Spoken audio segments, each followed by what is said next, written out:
right, welcome once again, friends, subscribers, and everybody out there in YouTube land. Today is April 9th, and we've got aircraft carriers steaming towards Korea. We've got bombs being launched into Syria.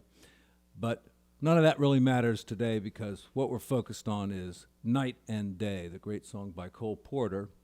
And I thought it would be a good idea to just kind of give a quick overview of this system that I've been posting videos about, which is, using open voicings and a specific kind of set of open voicings to handle almost any musical situation that you're going to come about, especially playing standards. So we'll take the song Night and Day out of the real book. It looks like it's in the key of C. Another thing I thought I'd probably do is point out a few of the reharmonizations and things that are very common that, if you're on a jam session or something, you might typically expect to find other musicians playing these alternate changes. So there are things you should be aware of. All right. So a quick overview of the system. We've got a chord symbol. We've got a melody note. If the song's at a reasonably easy tempo, you can play 2 chords per measure on beat 1 and beat 3. Now, this is just, how to basically get started. You can start doing your own rhythmic ideas right away, really. But generally, the idea is to harmonize the song using chords, open voicings, and playing chords basically on beat 1 and 3. And if it's real slow and, you have a lot of chord changes on the quarter notes, you have to change chords more frequently. And if it's a fast tune, sometimes you're just playing 1 chord per measure. So let's take a Night and Day at a kind of a slow tempo.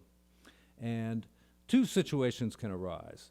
If you play the chord and play the melody note, you will find that the melody note might be part of the chord. If that's the case, you can use a set of what I call standard formulas. And we want to play open voicings. We don't want the chords all bunched up together. Not that they sound bad, but we want to open up the voicing so we're playing in a more two-handed style. Okay. If the melody note, say, is not a chord tone, you can simply adjust your chord.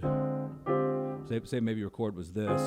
You can adjust your chord to compensate for that top note. Another thing that you can do, and this is actually the better thing that you can do, is to consult the tensions chart that I've been presenting, and that is another set of voicings specifically designed to handle all the chord types, like minor 7 flat 5, for instance, and add a tension. Okay, and it's a specific formula that you can use, and you can study, you can learn, you can memorize, you can have it for automatic recall, and most importantly, you can build on it. You can use it as a starting point to create your own voicings and really get into some very in-depth harmony, some very complex ideas. Okay, Night and Day. Also, I'm going to point out a few reharmonizations that are very common. So like if you're going to a jam session or just playing with other musicians, be aware of some of the reharmonization ideas that musicians will use. First chord is a D minor 7 flat 5, and we have a non-chord tone. So the first thing I could do is just use the tension formulas to come up with the chord. And the tension formula simply is this. So there's my first chord. So melody.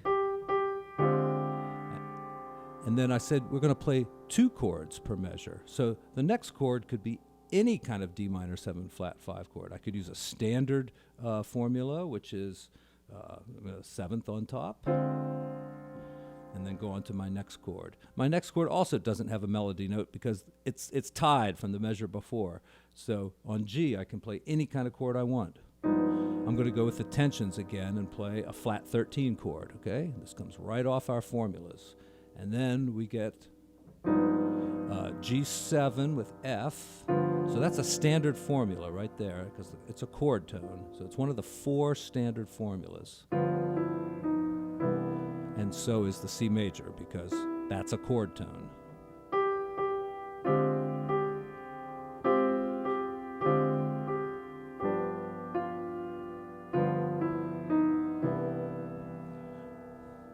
The good thing about using open voicings is that, if the melody's written way down here, The open voicing sounds pretty good, whereas a closed voicing usually will not because it's too low.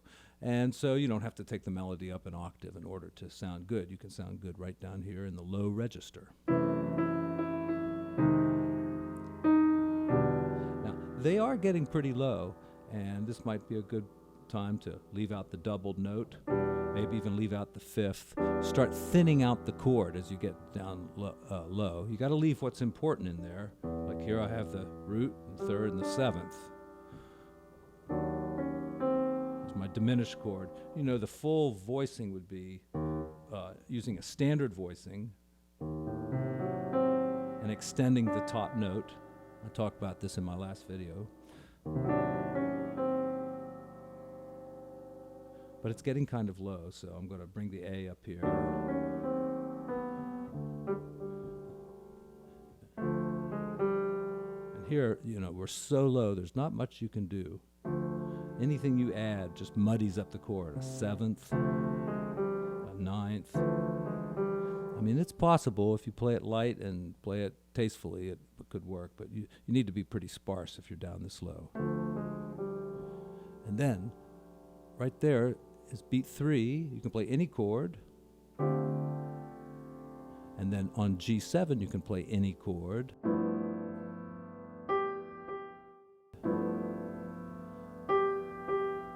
And then you have a standard voicing. And I said you could build on this system, so you could add a ninth. Okay, let's go back through the A section again.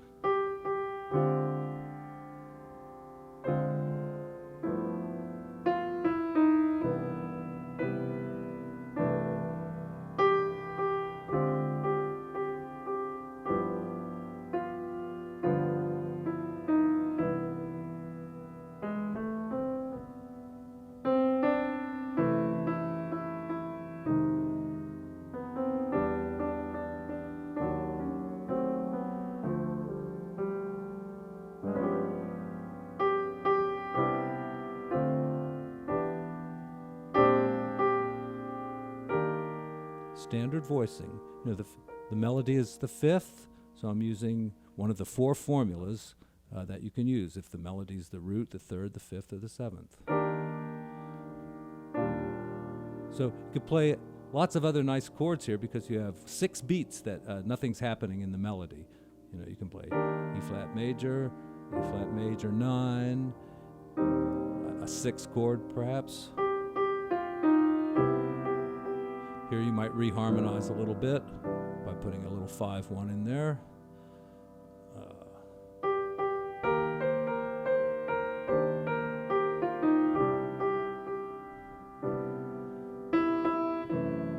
See, that's a standard harmony there because the 7th's in the top. So is that. So is this, but I'm going to thin it out. So is that. Here's the standard voicing. I thinned it out, but the melody, I adjusted the melody. I could have just added it.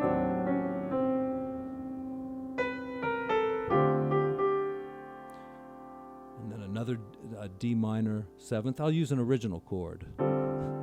Not like I made that up or anything. And then G7, another original chord. And then D minor 7th. I didn't know that changed there at the end. That's haven't very important reharmonization idea on this song. Many times instead of that D minor 7 flat 5 at the beginning, it's A flat major 7th.